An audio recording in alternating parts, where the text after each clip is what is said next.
Hi, welcome to my YouTube channel. Today I'm going to tell you about a drug called ఎఫికాంప్టన్. ఈ డ్రగ్ని FDA approve చేసిందండి రీసెంట్గా Friday రోజు. And ఎఫికాంప్టన్ మైకార్జో అంటారు. ఈ ఎఫికాంప్టన్ exercise కెపాసిటీని కూడా పెంచిందంట. దేనికి అప్రూవ్ చేశారు అంటే హైపర్ట్రోఫిక్ కార్డియోమయోపతికి, సిమ్టమాటిక్ అబ్స్ట్రక్టివ్ హైపర్ట్రోఫిక్ కార్డియోమయోపతికి ఈ డ్రగ్ని అప్రూవ్ చేశారు. ఎఫికాంప్టన్ మైకార్జో సైటోకైనెటిక్స్ అనే డ్రగ్ మేకరు అప్రూవ్ చేశారు. ఎఫికాంప్టన్ అనేది ఒక allosteric and reversible inhibitor of cardiac myosin motor activity. దానివల్ల ఈ డ్రగ్ ఇవ్వడం వల్ల కార్డియాక్ కాంట్రాక్టిలిటీ తగ్గుతుంది and left ventricular outflow tract అబ్స్ట్రక్షన్ని కూడా రెడ్యూస్ చేయొచ్చు. ఈ డ్రగ్ ఇంకా ఫంక్షనల్ కెపాసిటీని ఇంప్రూవ్ చేస్తుంది, సిమ్టమ్స్ని ఇంప్రూవ్ చేస్తుంది ట్రయల్స్లో.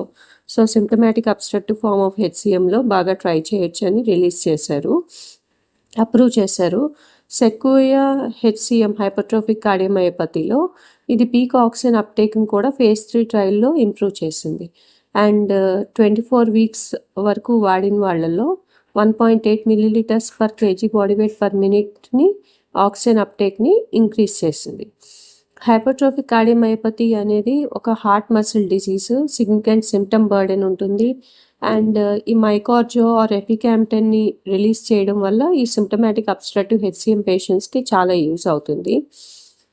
ఈ సెక్యూరియా హెచ్సిఎంలో మైకార్జో ఏం చేసిందంటే ఎక్సర్సైజ్ కెపాసిటీని ఇంప్రూవ్ చేసింది, సిమ్టమ్స్ కూడా రెడ్యూస్ చేసింది. అండ్ సో అబ్స్ట్రక్టివ్ హెచ్సిఎం పీపుల్ని ఇంకా కేర్ఫుల్గా చూసుకోవడానికి మైకార్జో హెల్ప్ అవుతుందని నేను అనుకుంటున్నాను. యుఎస్లో హెచ్సిఎంతో మోస్ట్లీ ఆల్మోస్ట్ 3 lakhs పేషెంట్స్ని డయాగ్నోస్ చేశారు. అందులో హాఫ్ ఆఫ్ మెంబర్స్కి అబ్స్ట్రక్టివ్ డిసీజ్ ఉందని తేలింది అకార్డింగ్ టు సైటోకైనెటిక్స్ గ్రూప్. ఈ కేసెస్లో హార్ట్ మసిల్ థిక్నింగ్ అవ్వడం వల్ల, లెఫ్ట్ వెంట్రికల్లో నారోయింగ్ పెరగడం వల్ల, stiffening of the inside of the left ventricle stiff అయిపోవడం వల్ల లెఫ్ట్ వెంట్రికల్, సో లెఫ్ట్ వెంట్రికల్లో బ్లడ్ సరిగ్గా పూలప్ అవ్వకుండా, ఫిల్ అవ్వకుండా, సో హార్ట్స్ పంపింగ్ ఫంక్షన్ని ఎఫెక్ట్ చేసి పేషెంట్స్ ఎబిలిటీ టు ఎక్సర్సైజ్ని డిక్రీజ్ చేస్తుంది. సో ఈ ట్రయల్స్ చేయడంలో ఏం జరిగిందంటే ఎఫికాంప్టన్ ఎన్హాన్స్డ్ ఎక్సర్సైజ్ కెపాసిటీ ఇచ్చింది అండ్ రెడ్యూస్డ్ సిమ్టమ్స్ చూశారు పేషెంట్స్లో. And greater improvements in hemodynamic response అనమాట, అంటే కార్డియాక్ అవుట్పుట్ పెరగడం కానీ, సో అలాంటివి హిమోడైనమిక్ రెస్పాన్స్ కూడా బాగుంది. కార్డియాక్ బయోమార్కర్ రెస్పాన్స్ కూడా బాగుంది. అట్ వీక్ 24 వీక్స్ అయిన తర్వాత ఎఫికాంప్టన్